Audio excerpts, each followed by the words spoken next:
그는 이제 유대교에서 개신교, 기독교, 예수님을 만남으로 말미암아 변화된 사람이죠.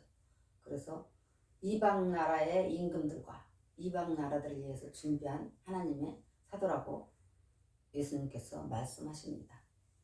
이제 9장에 보게 되면, 사도행전 보게 되면 11장에도 나와 있는데, 이제 그는 그날도 여전히 살기가 등등하여 이제 관리들과 제사장들, 유대교 이제 들에게 공문을 받아가지고 교회를 핍박하고 박해하고 또 예수 믿는 자들을 잡아다가 옥에다가 넘겨주는 그런 일을 아주 하나님을 알지 못했을 때 예수님이 또 하나님 보시기에 정말 악독한 그 또 자기 유대인의 신앙으로서 긍지를 가지고 그렇게 했던 사람이에요.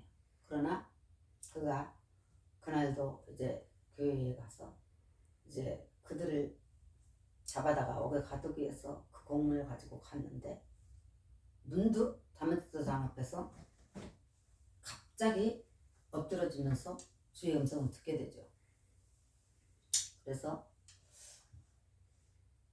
눈도 가려지게 되고 안 보이게 되면서 음성을 듣게 됩니다. 사울아 사울아 네가 나를 왜 핍박하느냐? 주님의 음성이 들리기 시작했어요. 그래서 영문도 모르는 게 당신이 누구시니까, 그러니까 주님께서 말씀하시기를 나는 내가 바로 핍박하는 그 예수라, 그 음성을 듣게 됩니다. 그러면서 아나니아에게 안수를 하라 그러고 이제 그 사울에게 보내면서 그는 다시 이제 3일 만에 다시 눈꺼풀이 벗겨졌다고 그랬어요. 그게 뭐냐면은 영적으로 보면 우리가 하나님을 말씀을 듣고 하나님을 만나고 또는 말씀을 통해서 기도를 통해서 찬양을 통해서 하나님이 우리에게 전달하는 메시지가 있어도 그걸 갖다가 영의 눈이 영의 귀가 닫혀가지고 못 들을 수가 있는 것입니다. 그런 오늘 본문을 통해서 말씀하는 것은 이런 사울,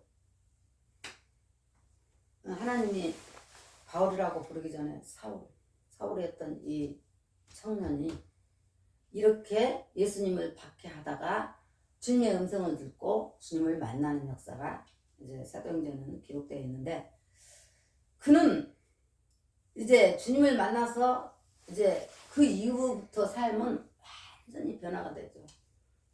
주님을 핍박했던 자가 이제는 예수 그리스도의 복음 전하는 이제 사명을 감당하게 되죠.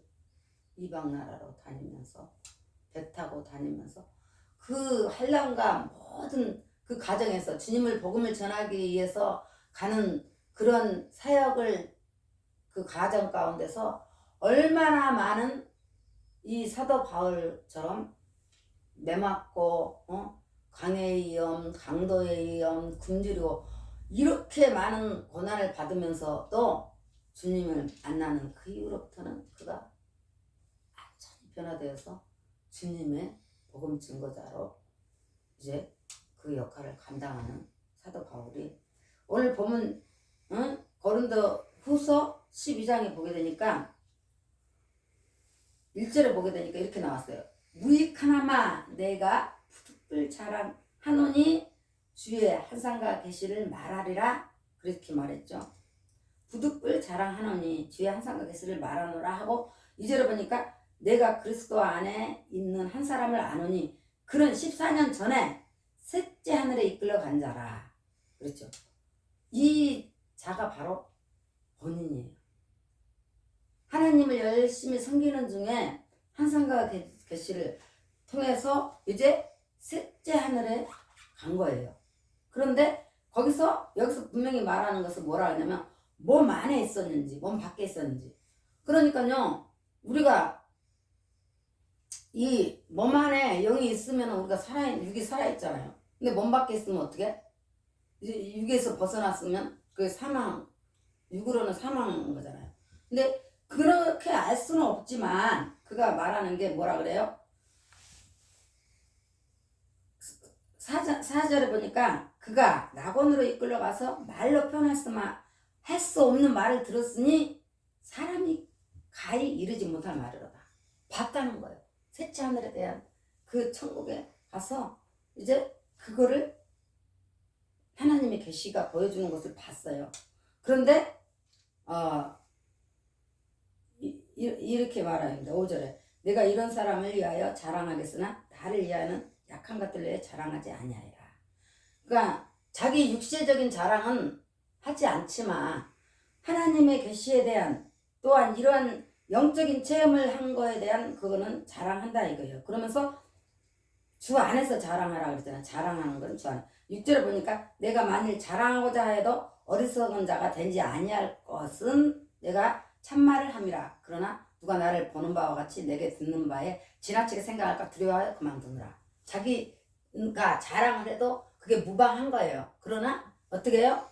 그거를 듣고 다른 사람들이 자기를 너무 지나치게 아주 그 사도 바울을 막 하나님 마냥 이렇게 우상하고 그렇게 뭐 이렇게 받는 게 그것 때문에 두려워서 자기를 자신을 자랑하지 않아요. 그러면서 7절에는 뭐라고 하냐면 여러 계시를 받은 것이 지극히 크므로 너무 자만하지 않게 하시려고 내 육체에 가시고 사탄의 사자를 주셨으니 이는 나를 쳐서 너무 자만하지 않게 하려 하심이라. 그 많은 주의 체험들을 하고 나니까는 자기에게 육신에 질병이 왔어요. 그래서 그 질병 때문에 고난을 계속 겪으면서도 이렇게 사명을 감당하는 가운데 여기 보게 되면은 뭐라 그러냐면 주님 앞에 여기 8절에 보니까 이것이 내게서 떠나가게 하기 위하여 내가 3번 주께 간구하였다는 거예요. 그건 뭐예요? 문자적인 3번이 있을 수도 있겠지만 3번 간구했다는 것은 간절히 주님 앞에 이 병을 놓고 기도를 했어요. 그러나 주님에게서 들려지는 응답은 어떻게 왔어요? 내가 간구하기 위해서 이 병을 낫게 해서 간절히 주님 앞에 기도했지만 주님께서 응답하는 것은 그 병을 고쳐주는 것이 아니라 어떤 응답이었어요? 8절에 3번 주께 간구하였다. 그 병이 내게서 떠나기를. 그러나 9절에 보니까 나에게 이르시기를. 이게 응답이에요. 내 은혜가 내게 족하도다. 이는 내 능력이 약한 데서 온전하여짐이라 하신지라. 하나님 앞에 내 기도 제목을 놓고 간절히 기도했어요. 또 내 질병을 놓고 기도했어요. 어떤 사람들은 돈 문제, 또 가족적인 문제, 환경 문제, 무슨 자기의 출세하기 위해서 권력을 위해서 기도하고 뭐 여러 가지 기도 제목이 있어요. 그러나 간절히 기도하는 사도 바울에게 이렇게 우리가 잘은 알지 못하지만 눈에 가시나 뭐 이렇게 안질이 안 좋다는 것도 있고 여러 가지가 있겠지만 그러한 질병 때문에 앞치마를 쳤다는 그런 게 있잖아요. 근데 그럼에도 불구하고 하나님 앞에 간절히 이 병이 낫기를 내게서 떠나기를 기도했지만 지금 현재 네 질병 가지고 있는 그대로가 그게 은혜라는 거예요. 나에게 이르시기를 내 은혜가 내게 족하도다. 이는 내 능력이 약한 데서 온전하여짐이라 하신지라. 그 응답을 듣고 어떻게 실망하지 않고 이렇게 말했어요. 그러므로 도리어 크게 기뻐함으로 나의 여러 약한 것들에 대하여 자랑하리니 이는 그리스도의 능력이 내게 머물게 합니다. 내가 강할 때 하나님이 역사하지 않아요. 내가 약한 때 내 안에 내가 없고 하나님이 내가 약한 부분을 통해서 하나님이 역사하사 하나님이 일하시는 거예요. 사도 바울이 그거를 깨달은 거예요. 그래서 내가 약할 때 하나님의 강함이 그 사역을 감당할 수 있게 하는 거예요. 오히려 내 약한 것들에 대해서 자랑한다. 사도 바울 선생님 그렇게 말하고 있습니다. 10절에 보니까 그러므로 내가 그리스도를 위하여 약한 것들과 능욕과 궁핍과 박해와 공고를 기뻐하느니 이는 내가 약한 그때의 가망이라. 그렇죠. 우리가 강해가지고 있으면 내 자신으로 온 마음과 몸이 꽉 차 있으면 하나님이 일을 하실 수가 없다 그래요. 들어갈 틈이 없어. 그러나 내가 하나님 앞에 사도 바울처럼 겸손하고 낮아지고 우리가 하나님 앞에 온전히 맡겨드리고 내가 없고 하나님이 요 안에 와서 일할 때 그때 내가 하나님의 강한 능력이 임하는 것을 오늘 사도 바울은 말씀을 하고 있는 것입니다. 그러면서 이제 그 이후로 이제 고린도 교회에서 얘기를 하는 거예요. 그러나 사도 바울이 말해요. 우리 육으로 봤을 때는 어떤 사도들과 같이 큰 사도라고 부르는 뭐 요한 뭐 베드로 야고보 이런 사도들과 같이 자기도 그들한테 빠지지 않을 정도로 어떻게 해요? 그런 주의 일을 감당한 사람이지만 그는 그렇게 자기를 하지 않고 자기를 낮추는 겁니다. 그러면서 이제 고린도교회에 여러 가지 말이 있는데 이제 그들에게 뭐라 그러냐면 여기 보게 되면은 15절에 보게 되면은 본문에 고린도후서 12장 15절에 보게 되면 여기 이렇게 나와요. 14절부터 쭉 읽어보게 되면 보라 내가 이제 세 번째 너희에게 가기를 준비하였으나 너희에게 폐를 끼치지 아니하리라. 내가 구하는 것은 너희의 재물이 아니요 오직 너희니라.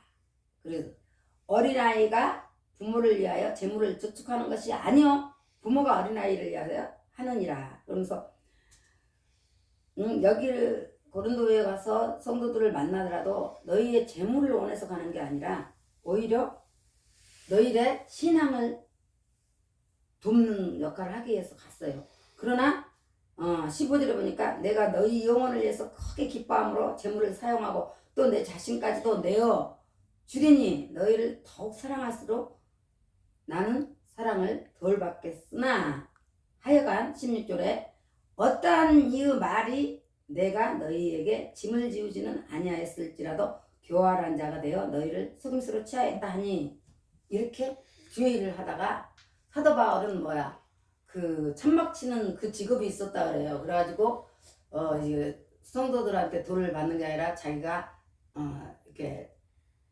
자득하에 얻은 소득으로 이렇게 주의를 했는데도 불구하고 그러나 어떻게 해요?